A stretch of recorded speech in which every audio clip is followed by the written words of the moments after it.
मैं हर माता पिता से आज अपील करती हूं कि आज का हमारा ये शो जरूर देखिएगा, क्योंकि आज हमारे शो में देश और दुनिया के कई दिग्गज डॉक्टर जुड़ रहे हैं जो कोरोना पर हर सवाल का जवाब देंगे। लेकिन एक बड़ा सवाल बार बार उठ रहा है कि क्या संपूर्ण लॉकडाउन ही कोरोना को मात दे सकता है। वैसे देश के लगभग हर राज्य में कड़ी पाबंदियां जारी हैं। कुछ राज्यों ने तो पूर्ण लॉक भी लगा दिया है। लेकिन सवाल है, क्या पूरे देश में लॉकडाउन से ही कोरोना पर पूर्ण नियंत्रण संभव है? आज इसी पर होगा सबसे बड़ा संवाद।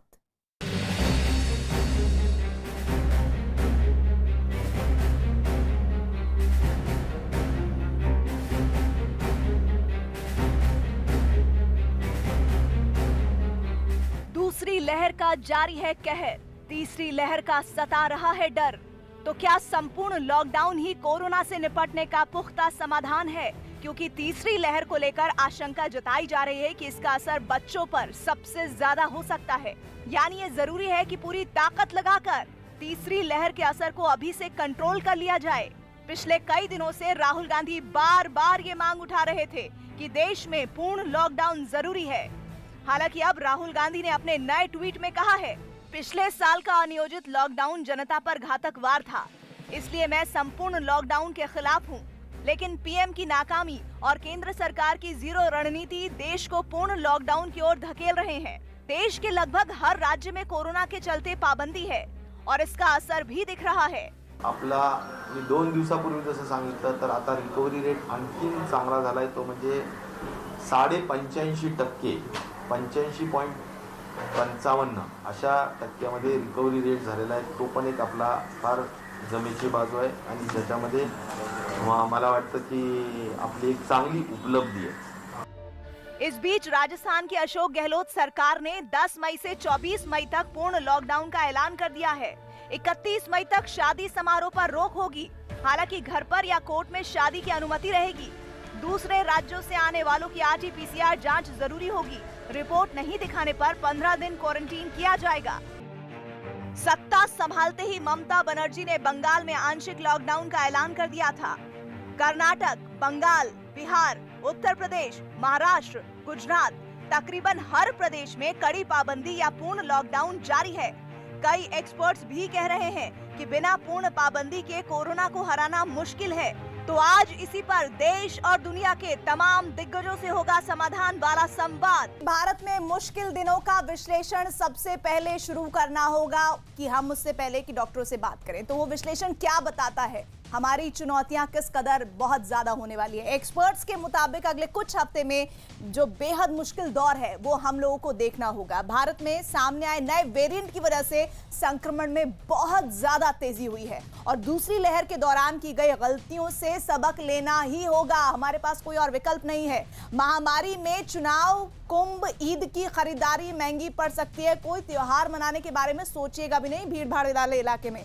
तीसरी लहर के लिए अभी से तैयारियां शुरू करना जरूरी। जो गलती हमने बीते दिनों की है वो हमें नहीं करनी होगी। तो इन तमाम बातों का बेहद ख्याल रखना होगा। और आज इस पूरे संवाद में हमारी मदद करने वाले हैं वो डॉक्टर्स जो देश से ही नहीं बल्कि दुनिया से हमारे साथ जुड़ रहे हैं। मैं परिचय करवा दूं, सबसे पहले हमारे साथ जुड़ रहे हैं डॉक्टर रवि मल्लिक जो रेडिक्स हेल्थ केयर से हमारे साथ जुड़ रहे हैं। साथ ही साथ डॉक्टर विक्रम तलावलीकर लंदन से लाइव जुड़ रहे हैं हमारे साथ। और इसके अलावा हमारे साथ जुड़ रहे हैं डॉक्टर DS राणा साहब जुड़ रहे हैं श्री गंगा राम हॉस्पिटल से।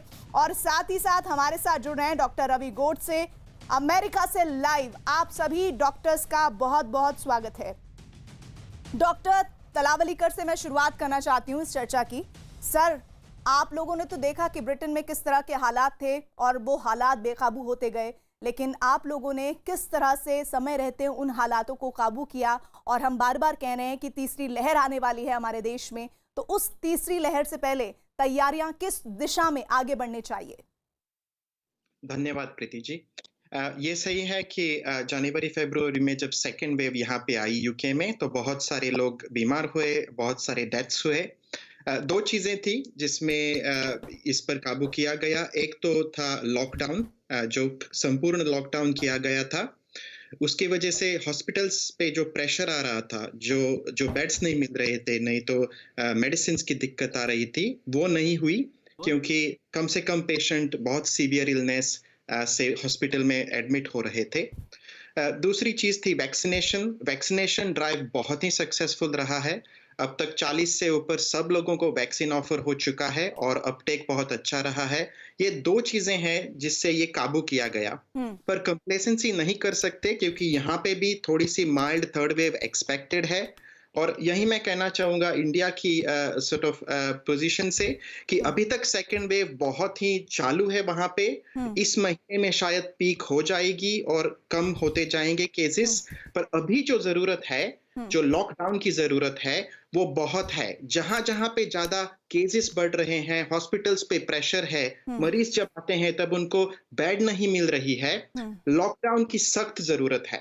और उसके साइड में आपको करना है आपका वैक्सीनेशन ड्राइव। अब अच्छा हो रहा है पर बहुत ज्यादा वैक्सीनेशंस की जरूरत है। कोई भी हो, कोविशील्ड, कोवैक्स, रशियन वैक्सीन, कोई भी आपको मिल रही हो, मैन्युफैक्चरर्स को भी आपने बहुत सारे रिसोर्सेस देने हैं और सब गवर्नमेंट के जो रिसोर्सेस हैं वहां डायरेक्ट करने हैं ताकि आप जल्द से ज्यादा लोगों को वैक्सीनेट कर सकें। ठीक है, हमारे साथ डॉक्टर रवि गोडसे भी अमेरिका से जुड़े हुए हैं।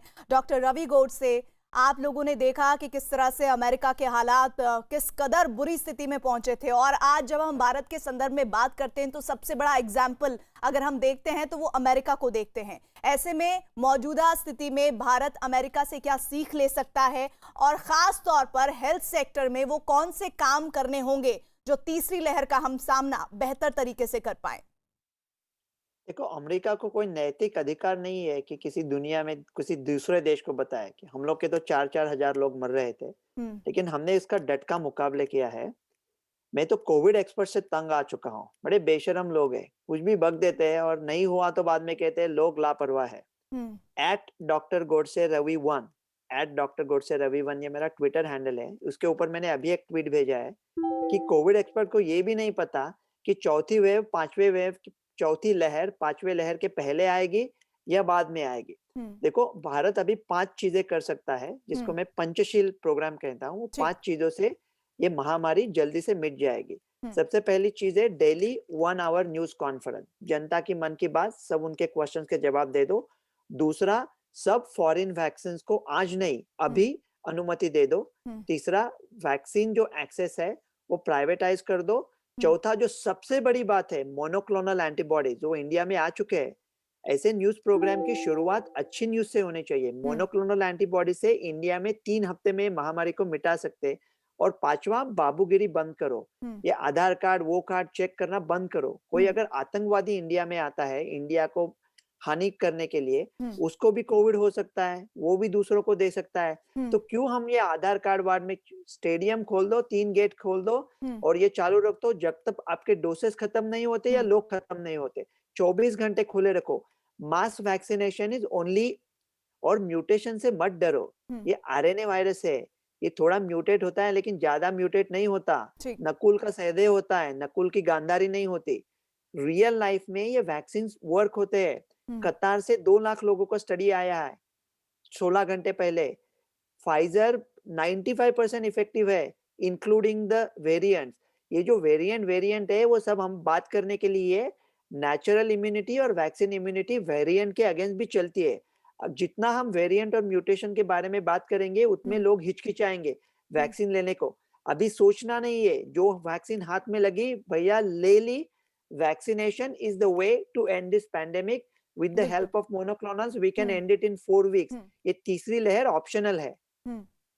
तो आप कह रहे हैं कि अगर हम वैक्सीनेशन को प्राथमिकता देते हुए बड़े पैमाने पर इसे अपना लेते हैं तो तीसरी लहर के प्रकोप से काफी हद तक बचा जा सकता है। डॉक्टर रवि मलिक, अब मैं आपके पास आना चाहती हूँ। सर, बार बार ये कहा जा रहा है, इसमें भी अलग अलग तरह की बातें हैं। कई लोग कह रहे हैं कि बच्चों के लिए जो 3rd वेव आएगी वो बहुत खतरनाक है। जो फर्स्ट फेज थी उसमें हमने देखा कि कैसे बुजुर्गों पर उसने अटैक किया। अब इसमें तो हम देख रहे हैं कि जो एज ग्रुप का आंकड़ा है वो बहुत कम हो गया है 2nd वेव में, और जो 3rd वेव है वो कह रहे हैं कि बच्चों को बचा के रखना है। अभी तो हम जो यंगस्टर्स हैं उन्हीं का ही वैक्सीनेशन नहीं कर पाए हैं। तो मुझे बताइए सर कि बच्चों के लिए जो माता पिता इस वक्त हमारे शो को देख रहे हैं वो कैसे तैयार रहें आने वाले वक्त के लिए? देखिए, मैं क्योंकि पीडियाट्रिशियन भी हूँ और कोविड का अस्पताल भी चलाता हूँ, तो मैं अपने तजुर्बे से कुछ चीजें बताना चाहूंगा। पहली चीज तो यह है कि अगर 3rd वेव आती है तो काफी तौर पे निश्चित है कि ये बच्चों को इफेक्ट करेगी, क्योंकि हमारे बच्चों की पॉपुलेशन जो 41% है, जो 18 साल से छोटे हैं, उनमें से एक भी बच्चा अभी तक वैक्सीनेटेड नहीं है। और आने वाले 2-3 महीने में मुझे नहीं लगता कोई वैक्सीनेट हो पाएगा, क्योंकि इनके ट्रायल्स होंगे, वैक्सीन आएगी। तो चिंता जो है बच्चों के लिए, जो आपकी है, मेरी है, ये बिल्कुल जायज चिंता है। दूसरी चीज, थर्ड वेव भी आने की पूरी संभावना है। वो इसलिए संभावना है, जब तक हमारी हर्ड इम्यूनिटी नहीं बढ़ती, ये वेव्स आती रहेंगी और हमारे को अपनी हर्ड इम्यूनिटी बढ़ानी पड़ेगी। उसके लिए मेन उसकी प्रिवेंशन यही है कि हम अपनी वैक्सीनेशन को बढ़ाएं और अपनी हर्ड इम्यूनिटी को बढ़ा दें, ताकि थर्ड वेव जो है वो बिल्कुल भी ना आए यहाँ पर। तीसरी चीज, बड़ी अच्छी बात डॉक्टर साहब ने बताई है कि मोनोक्लोनल एंटीबॉडीज, जिसमें कि 2 तरह की मोनोक्लोनल एंटीबॉडीज जो कि हमारे इधर आ गई हैं, जिनको कॉकटेल एंटीबॉडीज कहते हैं, इमडेसिनैप एंड कैसिरिनिनैप, ये 2 करके कंबाइंड जो मोनोक्लोनल है, इनका भी रोल काफी अच्छा है, जो कि हमें इंट्रोड्यूस अब कर देनी चाहिए अपनी ट्रीटमेंट के अंदर। इसके अलावा अगर हम सितंबर तक 1 करोड़ डेली के हिसाब से अगर हम वैक्सीनेशन कर देंगे, तो हम जो है थर्ड वेव से बच जाएंगे। एक और मैं सजेशन देना चाहूंगा कि 12 से 18 साल के बच्चों के लिए फाइजर की वैक्सीन अवेलेबल है, जो कि कनाडा ने भी अब लगानी शुरू कर दी है, यूएस ने भी लगानी शुरू कर दिया। अगर हम इस वैक्सीन को भी थोड़ा सा इंपोर्ट कर लेते हैं, जो कि 12 से 18 साल में सेफ है, तो हम अपने कुछ बच्चों को भी सेव कर सकते हैं। And in the mean time हमें ट्रायल्स फटाफट करने चाहिए, ताकि बच्चों की वैक्सीन आए और थर्ड वेव अगर आती है तो हम अपने बच्चों को प्रोटेक्ट करके रखें। मदर फादर के लिए मैं एक चीज बताना चाहूंगा, पेरेंट्स के लिए, कि इस वेव में भी बच्चे अफेक्ट हो रहे हैं। 2 चीजों का आप ध्यान रखिए। बच्चों के अंदर गैस्ट्रोइंटेस्टाइनल सिम्टम्स काफी आ रहे हैं, जैसे loose motions, vomiting, pain abdomen. अगर आपके बच्चे में ये सिम्टम्स है, ये कोरोना हो सकता है, लेकिन उनको एक एश्योरेंस देना चाहूंगा एज ए पीडियाट्रिशियन कि बच्चों के अंदर डेफिनेटली ये सेकंड वेव में ज्यादा केसेस आ रहे हैं, लेकिन बच्चे ज्यादा सिक नहीं हो रहे। बीइंग सेड दैट, इसका मतलब ये नहीं है कि हम बच्चों के ऊपर डॉक्टर रवि गौड़ से आती हूं आपके लेकिन पास, बच्चे बीमार ज्यादा नहीं हो रहे। ठीक सर, आपने अभी कुछ लक्षणों की बात की। मैं उन लक्षणों को थोड़ा दोहराना चाहती हूँ, क्योंकि जो व्यूअर्स इस वक्त हमारे इस शो को देख रहे हैं, जो खास तौर पर हमने उनसे अपील की है कि आज जरूर देखें, वो ये कि अगर आपके बच्चों में किसी भी तरह की उल्टी, दस्त, जो स्किन है उस पर रैशेज, सुस्ती, भूख ना लगना, तेज बुखार, सिर दर्द, सर्दी खांसी है, तो इसको बिल्कुल भी आप हल्के में मत लीजिए, क्योंकि हो सकता है कि ये थर्ड वेव से पहले के हालात हैं आपके बच्चे में। और तुरंत आप अपने बच्चे को बाल विशेषज्ञ डॉक्टर के पास जरूर ले जाएं या कंसल्ट करें, अगर आप उनके पास नहीं ले जाना चाहते मौजूदा हालात में। अब मैं डॉक्टर डीएस राणा का रुख करना चाहती हूँ। डॉक्टर डीएस राणा, अभी लगातार हमारे जितने भी डॉक्टर्स हमारे साथ जुड़ रहे हैं, उनका एक स्वर में एक बात जो कॉमन समझ आ रही है वो ये कि वैक्सीनेशन बहुत बड़े पैमाने पर होना चाहिए। लेकिन अभी तो हम देख रहे हैं कि जो यंग जनरेशन है, हम 18 साल से ऊपर के जो लोग हैं, इवन जो बुजुर्ग हैं, उनमें भी ऐसे बहुत सारे लोग हैं जो एक फर्स्ट डोज लेने के बाद सेकंड डोज का इंतजार कर रहे हैं, क्योंकि डोजेस है ही नहीं, उपलब्ध ही नहीं है। ऐसे में ये जो वैक्सीनेशन है, इसे कैसे मुमकिन किया जाएगा कि हम थर्ड वेव के प्रकोप से बच जाएं?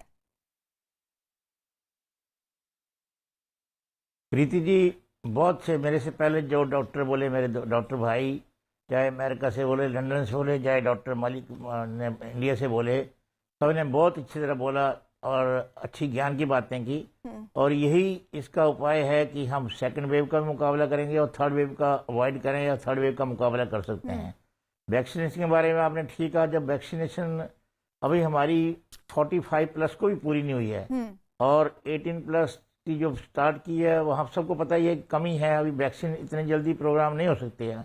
हम थ्योरेटिकली बिल्कुल ठीक कह रहे हैं कि रैपिड एंड मैसिव वैक्सीनेशन, मुझे जितनी जल्दी हो सके, जितने जल्दी हम वैक्सीनेशन करें, तभी हम थर्ड वेव और आने वाली फोर्थ वेव, जो भी वेव कहेंगे, जैसे डॉक्टर साहब ने कहा कुछ भी बोलते रहो, जो भी वेव्स आएंगी नहीं रोक पाएंगे हम वायरस को, तो वायरस मल्टीप्लाई करता जाएगा बार बार। तो उसको रोकने का तो एक ही तरीका है ना, लॉन्ग टर्म में, कि वैक्सीनेशन प्रोग्राम। तो वैक्सीनेशन तो सरकार की तवज्जो होनी चाहिए कि किस तरीके से वैक्सीनेशन उपलब्ध किया जाए, कराई जाए, चाहे अपने देश की बनी हुई, चाहे बाहर से इंपोर्ट की जाए। जैसे डॉक्टर साहब ने कहा कि फाइजर की क्लियर कर दी गई है, तो फाइजर को इंपोर्ट करने की कोशिश करें, जितनी मिल सकती है उतनी जल्दी बच्चों को भी लगाई जाए। बच्चों को फॉर्चुनेटली सोफा डॉक्टर मलिक ने चाहे कहा, बच्चों में अभी भी पहली वेव में भी थी, सेकंड वेव में बच्चे अफेक्ट हो रहे हैं। सेकंड वेव में ज्यादा बच्चे अफेक्ट हो रहे हैं कंपेयर टू पहली वेव से, पर बीमार नहीं होते हैं फॉर्चुनेटली बच्चे अभी तक, वो इतने ज्यादा सिक नहीं होते हैं। पर आंसर तो यही है कि जो डॉक्टर साहब ने कहा हार्ड इम्यूनिटी जब तक नहीं होती है तब तक थर्ड वेव नहीं बचा सकते हैं। और हार्ड इम्यूनिटी के लिए कुछ तो हार्ड इम्यूनिटी इससे हो जाएगी जो लोग इतने इन्फेक्टेड हो रहे हैं, बाकी उसके लिए वो सही तरीका तो साइंटिफिक तरीका तो वही है ना कि वैक्सीनेशन सबकी हो। और वैक्सीनेशन तभी होगी, एक तो लोग वैक्सीनेशन से डरे नहीं, और दूसरी बात यह कि अभी वैक्सीन इसमें कोई शक नहीं कि वैक्सीनेशन की कमी है। जो सारी स्टेटें बोलती रहती हैं वैक्सीनेशन सेंटर में वैक्सीनेशन की नहीं हो पा रही है, सर आपके पास और उतने रैपिड रेट से नहीं हो रही जो हमने सोचा था। हमने सोचा था कि 30 करोड़ लोगों को कर देंगे जून तक, तो मुझे नहीं लगता कि 30 करोड़ लोगों की वैक्सीनेशन नहीं हो पा रहा है। मतलब जो हमने टारगेट रखा था हम उस टारगेट को कंप्लीट ही नहीं कर पा रहे। वैक्सीनेशन के लिए वैक्सीन तो हो तभी तो हम जाके कर पाएंगे। बिल्कुल, ये बहुत महत्वपूर्ण है। मैं डॉक्टर गोड से कुछ इस बात में ऐड ऑन करना चाहते हैं। सर बोलिए, मैं फिर उसके बाद राकेश गुप्ता जो कि सर्वोदय हॉस्पिटल के डॉक्टर हमारे साथ जुड़े हुए हैं उनके पास जाऊंगी। जी गोड से। आपने सीधा सवाल पूछा कि लोग कह रहे हैं कि हमको वैक्सीन लेनी है ही नहीं, तो अगर आपको सप्लाई बढ़ाना हो तो डिमांड कम करना हो, तो मेरे 3 प्रैक्टिकल आइडियाज है जिससे मैं वैक्सीन के डोसेज डबल करके दिखा सकता हूँ 1 मिनट में। फ्रांस ऐसा कह रहा है आपको अगर कोविड हुआ था तो आपको वैक्सीन के एक ही डोज की जरूरत है, फ्रांस जैसी बड़ी कंट्री। अमेरिका में हम कहते हैं कोविड से बरामद हो चुके हो फिर भी वैक्सीन ले लो क्योंकि वैक्सीन से ज्यादा प्रोटेक्शन मिलेगा। अभी हमारे पास वैक्सीन नहीं तो हम 2 चीज कर सकते हैं। एक, लोगों को कह सकते हैं भैया आपको अगर कोविड हुआ था तो आप 3 महीने के लिए रुक जाओ ताकि दूसरे लोगों को मिले। दूसरी बात ये कर सकते हैं, फिंगर स्टिक से एंटीबॉडी टेस्टिंग हो सकता है 2 मिनट में। स्टेडियम में वैक्सीन दे रहे हैं तो आगे मशीन बिछा सकते हैं, जिनको एंटीबॉडी पॉजिटिव आए उनको बोले थोड़ा रुक दो। तीसरी चीज ये कर सकते हैं कि ऑक्सफोर्ड का एक बड़ा जो कोविशील्ड का वैक्सीन है वो अगर 4 हफ्ते की देरी से लिया, फासले से लिया तो उसका एफिकेसी 55% है। 12 हफ्ते के फासले से लिया तो 81.3 है। तो अगर फासला बढ़ा दिया तो आज जो आपके हाथ में डोज है वो डबल हो जाएंगे और एफिकेसी बढ़ जाएगी। और एक बड़ी स्टडी आई थी अंडर 55, उसमें उन्होंने आधा डोज पहले दिया था और आधा डोज देने से 90% एफिकेसी थी। ऐसा विश्व के इतिहास में पहले हुआ था। येलो फीवर की वैक्सीन एक डोज 5 में स्प्लिट किया था कॉन्गो में। वैसा अगर हम यंग लोगों में कोविशील्ड का पहला डोज हाफ में स्प्लिट करते हैं तो हमारे डोसेस 1 सेकंड में 10 करोड़ के 20 करोड़ हो जाएंगे। ऐसा सब आउटसाइड द बॉक्स सोचना चाहिए, वही सब फैसला बाबूगिरी बंद करनी चाहिए। नहीं, लेकिन तब भी सर मुझे लगता है कि जो वैक्सीनेशन प्रोसेस है उसमें आप कह रहे हैं ये थोड़ा सा मददगार तो जरूर होगा लेकिन ये सही सोल्यूशन नहीं है। मतलब पूरी तरह से ये समस्या का समाधान नहीं है क्योंकि तब भी हमारे पर वैक्सीन्स की कमी है, इस बात को हमें एक्सेप्ट करना चाहिए। और जो आप कह रहे थे कि जो प्राइवेट होल्डर्स हैं उनको एंट्री देनी चाहिए, मैं इस पे बिल्कुल अग्री करती हूँ कि इससे बहुत मदद मिल सकती है और सरकार को भी इस बारे में सोचना चाहिए और साथ ही विदेशी जो कंपनियां हैं उनको भी आने का मौका देना चाहिए, अगर हालात को जल्द से जल्द काबू करना चाहिए। ये आपका बहुत महत्वपूर्ण पॉइंट था। अब मैं जानना चाहती हूँ डॉक्टर राकेश गुप्ता जो कि सर्वोदय हॉस्पिटल से हमारे साथ जुड़े हैं। डॉक्टर साहब, पहले तो ये भी एक बहुत अनसर्टेन बात बनी हुई है कि थर्ड वेव है भी कि नहीं है, तो आप मुझे बताइए कि वो कब तक नॉक करने वाली है? क्या कोई इसका डेटाबेस तैयार है कि सेकेंड फेज इतने तक रहेगा, अब थर्ड वेव आने वाली है? बारे में मैं कहने में सक्षम नहीं हूँ। I am not an epidemiologist. मैं अभी जो सेकंड वेव आई है मैं इसके बारे में आपसे बात कर सकता हूँ। इसने हमको अचानक से पकड़ा है। ऑल्दो हमको ये प्रेडिक्शन दी जा रही थी कि ये आएगी, अभी जो हमें जो चैलेंज आ रहा है ट्रीटिंग पेशेंट्स कि इसने हमें we have been caught unaware और there has been sudden surge in the number of patients, जिसकी वजह से हमारा जो इंफ्रास्ट्रक्चर है वो चैलेंज में आ गया है, सप्लाई चेन चैलेंज में है, दवाइयों में मिलने में चैलेंज है, ऑक्सीजन मिलने में चैलेंज है, हॉस्पिटल बेड्स मिलने में चैलेंज है। अभी तो हम उसी से स्ट्रगल कर रहे हैं। सेकंड वेव के पार जाएंगे तो हम थर्ड वेव की बात करेंगे ना, तो अभी तो हम सेकंड वेव से लड़ने की बात कर लेते हैं।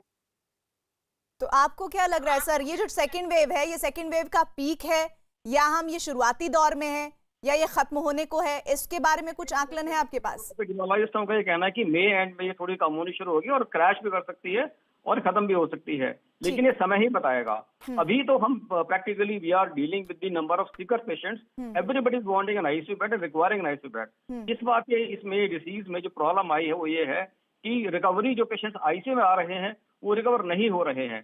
लास्ट पैंडेमिक में हमारे पास में पेशेंट्स 2 दिन में, 3 दिन में, 4 दिन से आईसीयू से निकलकर वापस वार्ड में पहुंच जाता था। इस बार वो जो स्टे है हमारा आईसीयू का वो 10 दिन, 12 दिन, 15 दिन, 20 दिन और प्रोग्रेसिव स्टे है और आउटकम्स पुअर हैं, मोर्टेलिटीज ज्यादा है। पिछली बार की मोर्टेलिटीज नहीं हुई थी। और सेकेंडली जैसे सब लोगों ने बताया इस बार जो यंगर लॉट है वो बहुत इसमें पकड़ा गया है। जो हमारे यंगस्टर्स हैं जो 18 साल के, 20 साल के, 24 साल के, जो लास्ट पैंडेमिक में नहीं देखे गए थे, इस बार बड़े कॉमनली पकड़े जा रहे हैं और सीरियसली पकड़े जा रहे हैं, and youngsters are losing lives as well. तो हम एज डॉक्टर्स बड़े पेन्ड हैं ये देखते हुए कि जो हमारी जो यंगर जनरेशन है वो इससे इफेक्ट हुई है और हम असमर्थ हैं कुछ भी करने के लिए। मेरे साथ डॉक्टर विक्रम भी जुड़े हुए हैं जो कि हमारे साथ लंदन से लाइव है। डॉक्टर विक्रम, डॉक्टर फाउची ने एक और बात कही, उन्होंने कहा कि लॉकडाउन के मुकाबले कोरोना से ज्यादा आर्थिक नुकसान हो रहा है और ऐसे में लॉकडाउन लगाना बहुत जरूरी है इस वक्त भारत के लिए। आपका इस पर क्या व्यू है? मैं शायद उनसे एग्री करूंगा, क्योंकि लॉकडाउन किसी को भी पसंद नहीं। यहाँ पे भी लॉकडाउन किया था तब पसंद नहीं था लोगों को, क्योंकि इकोनॉमिकली ये बहुत हानिकारक रहता है। जो मजदूर हैं, जो लो वेज वर्कर्स हैं, उनके लिए बहुत तकलीफदायक होता है। पर फिर भी जब ऐसी बात आती है, जिंदगी मौत की बात आती है, यहाँ पे लोग मर रहे हैं क्योंकि उनको बेड नहीं, ऑक्सीजन नहीं मिल रहा है, तब लॉकडाउन बहुत बहुत जरूरी है ताकि डॉक्टर्स को, हेल्थ सिस्टम को रिकवर करने के लिए, उनके रिसोर्सेस बढ़ाने के लिए थोड़ा सा टाइम मिले। ये बात बहुत जरूरी है कि सब जगह लॉकडाउन करने की जरूरत नहीं है। कंट्री वाइड लॉकडाउन शायद नहीं जरूरी है। जरूरी वहां पे है जहां पे बहुत से हॉस्पिटल्स में प्रेशर है। मेजर सिटीज, जो गांव है जहां पे बहुत सारा ट्रांसमिशंस होके लोग सीवियर इलनेस से हॉस्पिटल्स में पहुंच रहे हैं, वहां पे स्ट्रिक्ट लॉकडाउन कीजिए ताकि आपके बाकी के सब जो आप स्टेप्स ले रहे हैं, वैक्सीन्स या मेडिसिन या ऑक्सीजन बढ़ाने के, वो आपको काफी रह जाएंगे। तो हाँ, कंट्रोल लॉकडाउन की बहुत जरूरत है। इसके साथ फिर बाद में टेस्टिंग ट्रेसिंग आप बढ़ा सकते हैं, पर अभी जो सिचुएशन है, लाइफ डेथ की सिचुएशन है, लॉकडाउन बहुत जरूरी है। डॉक्टर रवि गौड़ से कुछ ऐड करना चाह रहे हैं? सर मैं आपके पास आऊंगी, लेकिन हमारे साथ डॉक्टर जी बोलिए सर, बोलिए। मैं बोलूं? हाँ बोलिए। टेस्टिंग ट्रेसिंग आइसोलेशन हॉटस्पॉट में करना अभी पागलपंती है। पागलपन की परिभाषा ये है कि आप वही नतीजा बार बार दोहराए और ये अपेक्षा करें कि नतीजा अलग आए। जर्मनी सबसे बड़ा मुल्क है, वहां टेस्टिंग ट्रेसिंग आइसोलेशन मास्क किया, कुछ नहीं हुआ। अभी हॉटस्पॉट में टेस्टिंग ट्रेसिंग आइसोलेशन की बात करना ही मैं सोच नहीं सकता। अगर बंबई में आप बस कंडक्टर हो और आप पॉजिटिव आते हो, आप क्या टेस्टिंग क्या ट्रेसिंग करोगे? 45% जर का अगर आपका कम्युनिटी में ट्रांसमिशन रेट है दिल्ली में, तो टेस्टिंग ट्रेसिंग आइसोलेशन कहाँ पे करोगे?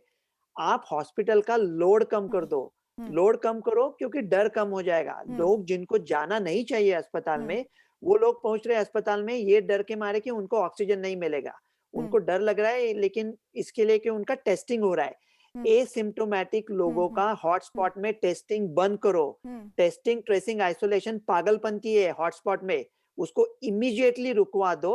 वो लोगों पे घर पे रहो, मोनोक्लोनल ला दो, मैस वैक्सीनेशन चालू रखो, हर्ड इम्यूनिटी अच्छा चल रहा है, 3 हफ्ते में खत्म हो सकता है। हमारे साथ डॉक्टर डीएस राणा है। डॉक्टर डीएस राणा, जो डॉक्टर गोड से कह रहे हैं, आप उनके बात से कितना सहमत है? और प्लस मोनोक्लोनल एंटीबॉडीज का वो जो जिक्र कर रहे हैं, वो इस लड़ाई में किस तरह से कारगर हथियार साबित हो सकते हैं? आम दर्शक मोनोक्लोनल को अगर सुन रहा है तो वो क्या समझेगा इसके बारे में? सर थोड़ी सी सरल भाषा में बताइएगा। प्रीति, मैं डॉक्टर गोडसे की हर बात से सहमत हूँ। आपको ये समझना होगा कि ये क्वेश्चन सप्लाई एंड डिमांड का है। Supply mean infrastructure. इंफ्रास्ट्रक्चर जो हमारी है, पहले आते हैं हॉस्पिटल बेड्स। हॉस्पिटल बेड्स हम बियॉन्ड ए पॉइंट नहीं बढ़ा सकते, बिकॉज उसके लिए मेडिकल मैन पावर चाहिए। हमारे पास नेक्स्ट चैलेंज है मेडिकल मैन पावर, जो आ ही चुका है ऑलरेडी। चलो, जो बाकी इन्वेंट्री की थी ऑक्सीजन ड्रग्स की, वो तो गवर्नमेंट ने ऑलमोस्ट समाधान कर दिया। बेड आप बियॉन्ड स्ट्रेंथ नहीं बढ़ा सकते हैं। जब बेड नहीं बढ़ा सकते हैं तो आपको संक्रमण को ही ठीक करना होगा, और संक्रमण को ठीक करने के लिए आपके पास शॉर्ट टर्म में lockdown, limited lockdown, state wide lockdown, national lockdown, plus self lockdown, which I stress all the time. Self lockdown जो कंटिन्यूस अगले 1 साल 1.5 साल के लिए करना पड़ेगा, और तभी जाकर वो कम होगा, चाहे वेव, ये सेकंड वेव है, चाहे अगली वेव आती है। और लॉन्ग टर्म में जो बार बार हम कह रहे हैं वैक्सीनेशन इज ओनली आंसर, और मैं रिपीट नहीं करूंगा। डॉक्टर गोडसे ने बहुत अच्छी तरह बताया किस तरीके से वैक्सीनेशन को किसी न किसी तरीके से हम इफेक्टिव कर सकते हैं। ये सारे तरीके जो है वो सरकार को करने चाहिए, और वो तरीका है अगली वेव से बचने के लिए। अभी हमें बड़ा जरूरी है इस वक्त, जो लॉकडाउन की वजह से दिल्ली में आप देख रहे हैं कि पिछले 10 दिनों में 10% जो है पॉजिटिविटी रेट कम हो गया। और ये भी बात सही है कि इंडिया में जो मॉर्टेलिटी रेट है वो बहुत कम है, और ये भी बात सही है कि जो डॉक्टर साहब कह रहे हैं कि टेस्टिंग, ट्रीटिंग एंड आइसोलेशन का जो टाइम है वो अब नहीं रहा जहाँ हॉटस्पॉट है, वो टाइम वेस्टेज की बात है, बिल्कुल वेस्टेज ऑफ टाइम है। इस वक्त जरूरी है कि जहाँ भी हो रहा है, इस वक्त तो घरों में कराते नहीं, एक को पॉजिटिव होता है तो 4-5 आदमी कराते नहीं, कई घरों में एक भी नहीं कराता है। वो हमारी फैमिली पेशेंट्स हैं, हमारे अंडर फॉलोअप है जो कराते हैं। कोई कहते हैं सर बिल्कुल कोविड ही लग रहा है, अब तो पेशेंट खुद ही डायग्नोस करना सर कर दिया शुरू लोगों ने। लोग खुद ही कहते हैं सर कोविड है, मुझे कोविड का ट्रीटमेंट लिख दो, हमारे कोई शक नहीं साथ हमारी फैमिली में कोविड था, तो उसकी कोई वैल्यू नहीं रह गई है। पर ये जरूरी है कि जितने भी हम टेस्ट करते हैं, चाहे कम करते हैं ज्यादा करते हैं, हाँ वो पॉजिटिविटी रेट कम हो गया है। दिल्ली में पॉजिटिविटी क्यों कम हुआ? पॉजिटिविटी कम इसलिए हुआ कि आपने लॉकडाउन किया दिल्ली में, उसकी वजह से हुआ है। डॉक्टर रवि मलिक, जैसे हमारे बाकी डॉक्टर्स कह रहे हैं, लेकिन एक बात और जो सबके जहन में वो ये कि वैक्सीन लगाने के बाद क्या सब कुछ ठीक हो जाएगा? देखिए, पहले तो मैं आपके उस सवाल का पूरा जवाब दे दूं जो आपने डॉक्टर राणा से पूछा था, जो कि बड़ा इंपॉर्टेंट चीज है कि ये मोनोक्लोनल एंटीबॉडीज जिसका जिक्र यूएस के और बाहर के डॉक्टर्स हमें बता रहे हैं, वो क्या चीज है। देखिए, अभी जो है एक कॉकटेल रिजीम करके हमारी सरकार ने भी पास किया है, इसके अंदर मोनोक्लोनल एंटीबॉडीज है, सिंथेटिक एंटीबॉडीज होती हैं जो कि वायरस के साथ में लड़ती हैं और हमारे शरीर की रक्षा करती हैं। ये इसको कॉकटेल इसलिए कहा जाता है कि इसके अंदर 2 तरह की एंटीबॉडीज हैं, कैसिरिनीमैब और इमडेवीमैब। ये 2 तरह की मोनोक्लोनल एंटीबॉडीज है जिनका कॉकटेल मिक्सचर है, जो कि अगर हम पेशेंट्स में यूज करेंगे तो ये नई तरह की इलाज की पद्धति है जो कि पेशेंट्स को जो है इससे बीमारी से बाहर निकालने में हमारी मदद करेगा। ये तो आपका वो सवाल कंप्लीट हुआ। दूसरी बात आप ये कह रहे थे, दूसरा सवाल क्या पूछा था आपने? वैक्सीनेशन के बाद क्या लोगों के भीतर जो अभी मौजूदा डर है वो खत्म हो जाएगा? हर आदमी ये जानना चाहता है कि हमें वैक्सीन लग गई, अब हम महफूज हैं, ऐसा समझ सकते हैं वो?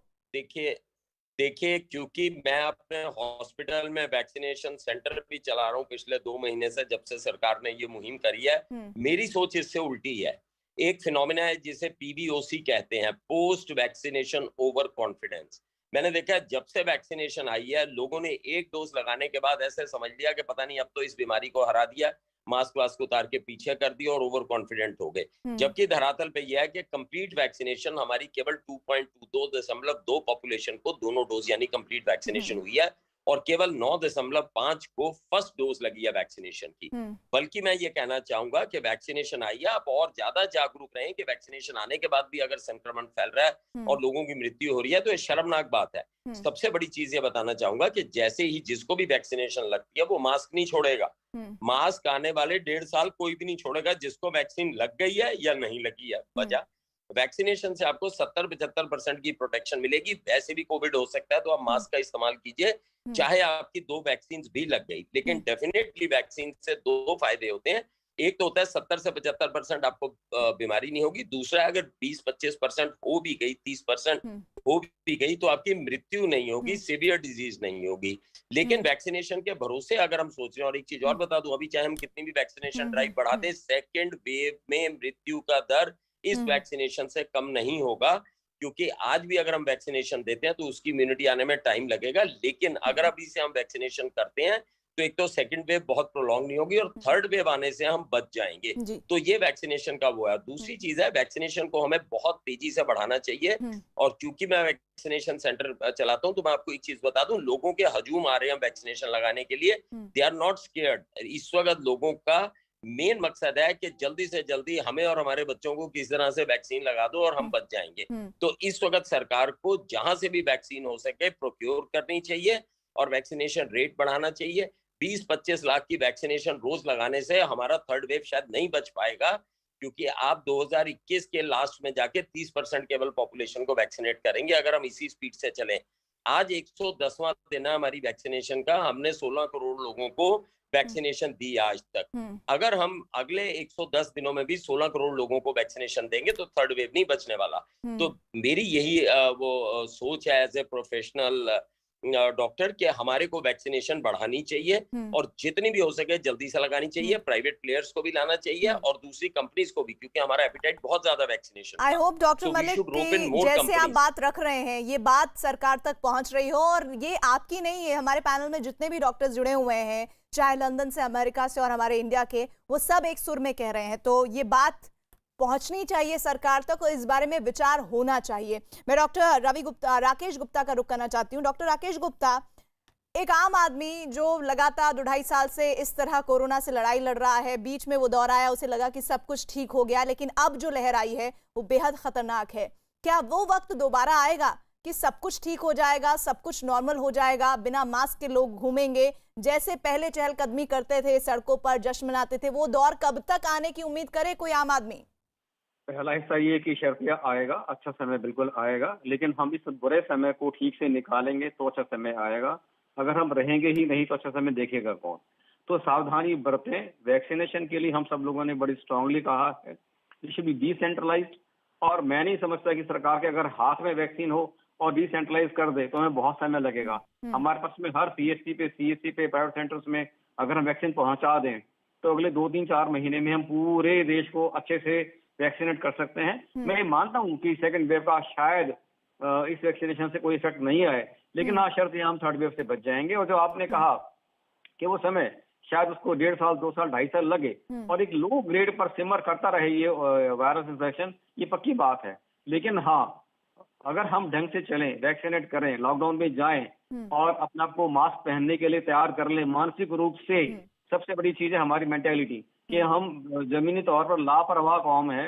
हम किसी भी चीज को लेकर बहुत सीरियस नहीं होते हैं और अगर हम सीरियस हो जाएं तो इस लड़ाई से हम बहुत अच्छे से पार जा सकते हैं और अच्छे दिन जरूर रहेंगे कि जब हम आराम से बिना मास्क के लगभग 1.5 साल से 2 साल में मान के चलता हूँ कि ये रहेगा।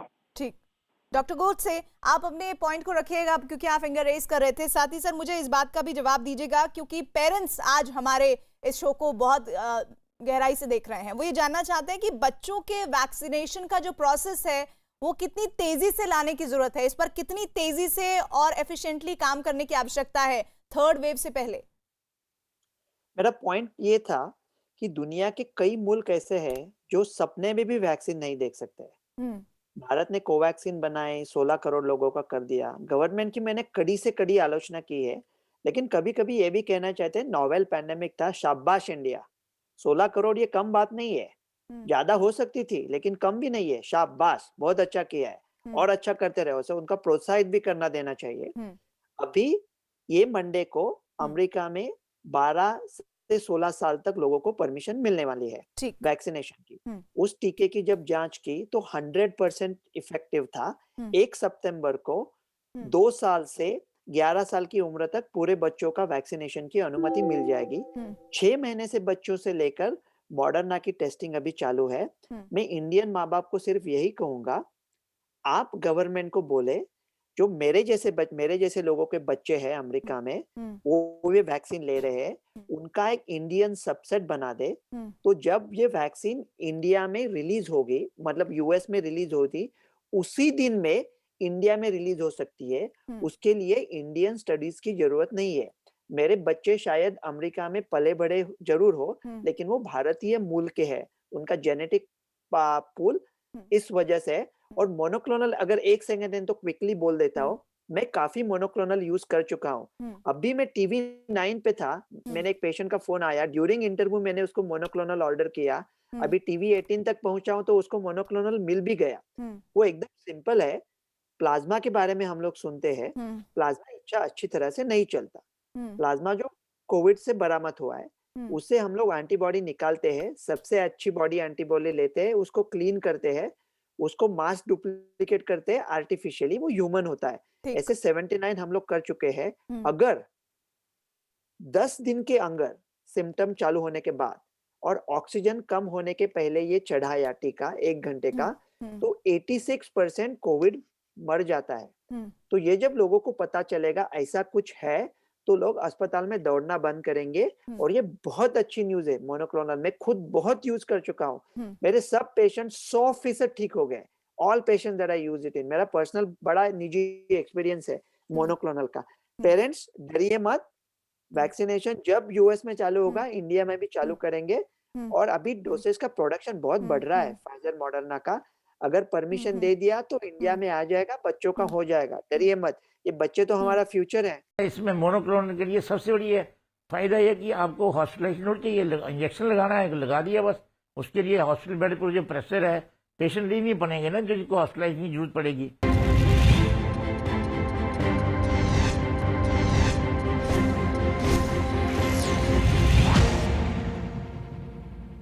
सर, मोनोक्लोनल एंटीबॉडीज ये कहा जा रहा है कि बहुत इफेक्टिव है, जैसा कि अभी हम सुन रहे थे डॉक्टर गोडसे को, तो क्या हम अपने पेशेंट्स पर वो इस्तेमाल कर रहे हैं या करने के बारे में सोच रहे हैं, या फिर कोई दिक्कत है जिसे अभी हम हाल फिलहाल में नहीं अपना सकते हैं?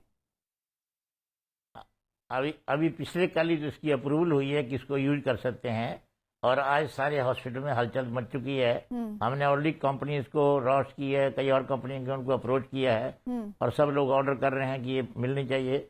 ये एक साइंटिफिक मतलब ट्रीटमेंट है, जैसे डॉक्टर गोडसे ने बताया कि जैसे हमने प्लाज्मा थेरेपी की थी उसका भी लिमिटेड यूज था और उसके कभी क्वेश्चन भी हुए। तो मोनोक्लोनल एंटीबॉडी तो एक साइंटिफिकली आप वायरस को ब्लॉक कर रहे हैं, तो इन ए वे बायोलॉजिकल ट्रीटमेंट है ये इसकी। डॉक्टर गोडसे का एक्सपीरियंस, हमारा तो कोई एक्सपीरियंस नहीं है खैर, पर यस साइंटिफिकली हम कह सकते हैं this is very scientific and if very evidence based then it should be available. अब इसका कितनी अवेलेबिलिटी होगी कितनी नहीं अवेलेबिलिटी होगी, फिर कल अप्रूवल हो गई है, मतलब काफी। डॉक्टर DS राणा सर, ऐसे में क्वेश्चन ये भी रेज होता है कि क्या हमारे पास अगर ये है प्रोसेस, ये तकनीक है, तो उसको मरीजों तक पहुंचाने का प्रोसेस जल्द से जल्द शुरू हो, इस पर कैसे काम होगा? ये बहुत सिंपल है। इसमें मोनोक्लोनल के लिए सबसे बड़ी है फायदा यह कि आपको हॉस्पिटलाइजेशन नहीं चाहिए, इंजेक्शन लगाना है, लगा दिया बस। उसके लिए हॉस्पिटल बेड पर जो प्रेशर है, पेशेंट ही नहीं बनेंगे ना जिनको हॉस्पिटलाइज की जरूरत पड़ेगी। मतलब आप कह रहे हैं कि वो एक तरह का इंजेक्शन है, मोनोक्लोनल एंटीबॉडीज। वो इंजेक्शन लगाना है, एक इंजेक्शन लगाएंगे छोटा सा, और इंजेक्शन लग गया, घर पे लग जाएगा इंजेक्शन को, उनको पेशेंट को घर हॉस्पिटलाइज की जरूरत नहीं है, छोटी जगह भी लगा सकते हैं। डॉक्टर गोडसे इस बारे में सर कुछ ऐड करना चाह रहे हैं आपकी बात में? डॉक्टर गोडसे, देखो वो इंजेक्शन इंट्रावीनस लगता है, 1 घंटे में लगता है। प्रेसिडेंट ट्रम्प को उसका थोड़ा रिएक्शन आया था, थोड़ा सा राइगर शेकिंग हो सकता है, इसलिए अस्पताल इमरजेंसी कैजुअलिटी में लगाएंगे, लेकिन RT-PCR पॉजिटिव होने के बगैर वो नहीं दे सकते। अभी हम लोग अमेरिका में क्या करते हैं, जो लोगों का हाई रिस्क है, जिनको प्लाज्मा ये मिलना चाहिए मोनोक्लोनल, उनका पहले ही स्कोर बना सकते हैं। एक गोडसे ऐप करेंगे, अगर हाइपरटेंशन, डायबिटीज, वेट, COPD है, अगर 7 में से आपका स्कोर 5 आता है तो आप हाई रिस्क हो। अगर आप हाई रिस्क हो और आपको कोविड के लक्षण लग रहे तो आप उसी अस्पताल जाओ, वहां पे RT-PCR टेस्टिंग भी होगा। तो एक रूम में RT-PCR टेस्टिंग होगा, आधे घंटे में रिजल्ट आएगा इमरजेंसी।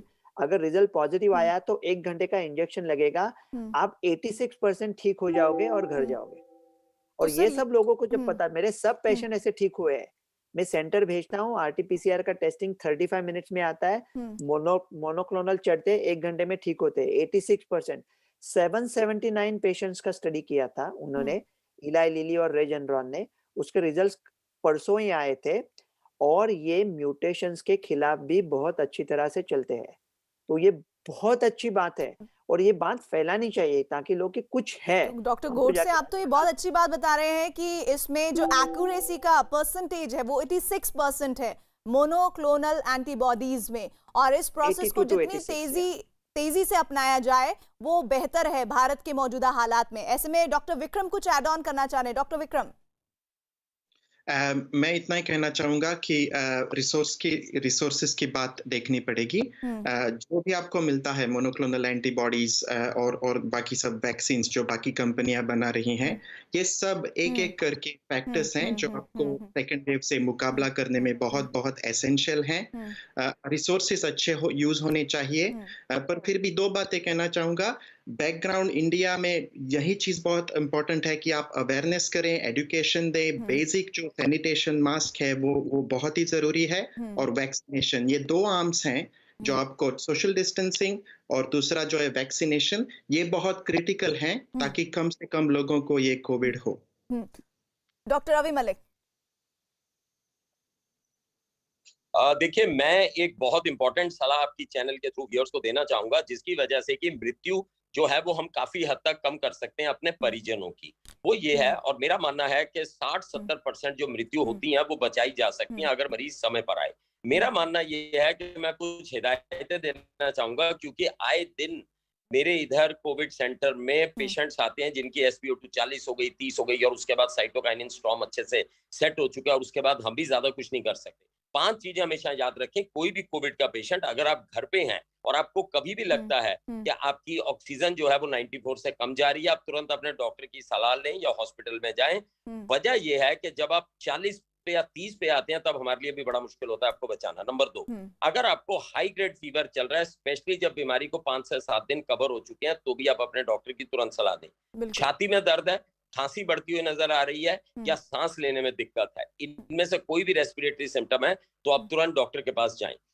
चौथी बात यह है कि जब भी आपको लगे कि आपको खुमारी आ रही है या ड्राउजीनेस है पेशेंट को, या हल्का सा भी गफलत सी हो रही है, तो वो तुरंत जो है वो इमरजेंसी में जाए। देखिए, अगर समय रहते साइटोकाइनिन स्टॉर्म के बिल्कुल मिड में आने से पहले आप हमारे पास आ जाते हैं तो सारी दवाइयां कारगर हैं, लेकिन एक बार टर्मिनल स्टेज आ जाती है, फिर हम चाहे कोई भी दवाई देते हैं वो उतनी कारगर नहीं रहती है। तो ये कुछ सलाहें अगर हम फॉलो करेंगे तो हमें ये भी नहीं करना कि अननेसेसरी पैनिक करके हम अपने डॉक्टर्स के ऊपर लोड बढ़ाएं, और ये भी नहीं करना कि अपने सिम्टम्स को इग्नोर करने के बाद में हम ऐसी हालत में जाएं कि उस वक्त डॉक्टर भी जो है आपकी पूरी मदद ना कर पाए। तो ये सबसे इंपॉर्टेंट सलाह है।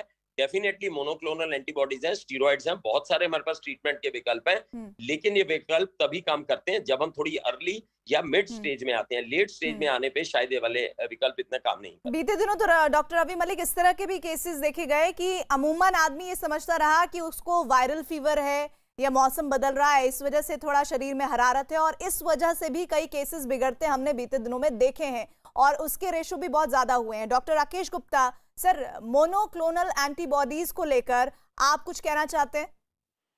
I am not an expert in that, पर मैं इतना कहना चाहूंगा कि अगर कोई प्रोमिसिंग थेरेपी अवेलेबल होती है तो इंडिया में फाइनेंशियल रिसोर्स की दिक्कत नहीं है।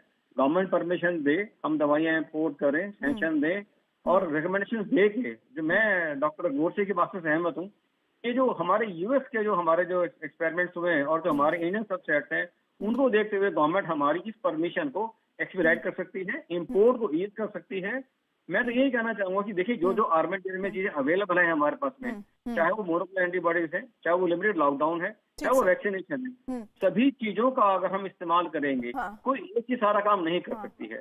तो हमको सभी सम्मिलित प्रयास करके जनता की awareness, vaccination, social distancing, mask, lockdown और अवेलेबल थेरेपी। ठीक है डॉक्टर डीएस राणा सर, तीसरी लहर का मुकाबला करने के लिए वो कौन सी एडवाइस है जो आप सरकार को देना चाहते हैं? मैं जानती हूं कि नागरिकों को सलाह तो लगातार हमारे डॉक्टर्स दे रहे हैं, लेकिन जिस प्रोसेस के थ्रू वो चीजें होनी है, अगर हम इस आपदा में फंसते हैं जो सेकंड के बाद थर्ड आने वाली है, उसमें सरकार के लिए क्या आपकी प्रायोरिटीज है, आपके मुताबिक होनी चाहिए? सरकार को जो बेड स्ट्रेंथ है वो ऑप्टिमाइज करनी चाहिए, एंड वो कम्युनिकेट होनी चाहिए मैन पावर के साथ।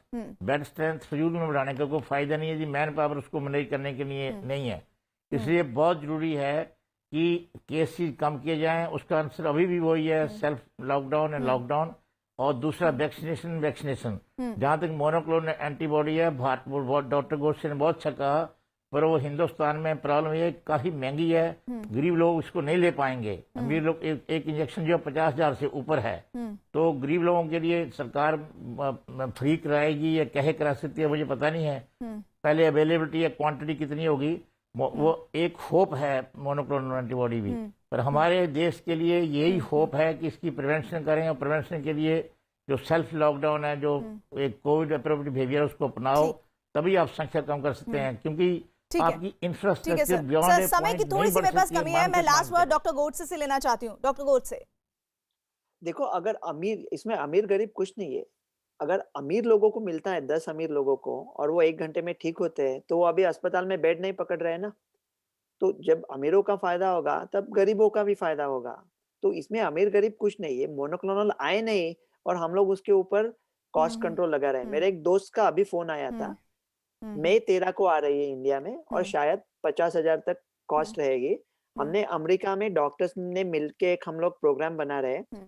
इंडिया का कोई भी गरीब आदमी हो, उसका नाम वो गुप्त रखे, हमको वो उसके ऊपर मैसेज कर दे, हम हर एक डॉक्टर एक आदमी का पैसा भरेगा मोनोक्लोनल का, अगर उसको चाहिए तो। ऐसे हम लोग एक डॉक्टर्स की फौज बना रहे हैं यहाँ पे, एक एक के तो देंगे, एक एक के साथ करके पूरा नेशन ठीक करेंगे। ये बहुत अच्छा सुझाव डॉक्टर गोडसे आपने दिया। उम्मीद है कि ये सुझाव जो है वो उन अमीरों तक भी पहुंच रहा होगा और सरकार तक भी पहुंच पा रहा होगा, जिनके लिए दूसरी लहर से लड़ना जितनी बड़ी चुनौती है, उससे बड़ी चुनौती तीसरी लहर का सामना करना होगा। जितनी तैयारी होगी उतना नुकसान कम होगा। लेकिन आप लोगों ने इतनी महत्वपूर्ण जानकारियां हमारे व्यूअर्स के साथ साझा की, इसके लिए बहुत बहुत शुक्रिया। तो आज के संवाद का निष्कर्ष यही है कि सबसे पहले कोरोना से लड़ाई में मास्क आप जरूर पहनते रहिए, भले ही आपका वैक्सीनेशन क्यों ना हो गया हो। और साथ ही सरकार से बस ये उम्मीद कि वैक्सीनेशन को बड़े से बड़े स्तर पर ले जाकर इस तरह कर दिया जाए कि देश का ज्यादा हिस्सा उस वैक्सीनेशन का हिस्सा बन जाए। बस इसी उम्मीद के साथ आज ये देश है हमारा में बस इतना ही। बाकी खबरों के लिए देखते रहिए न्यूज़ 18 इंडिया।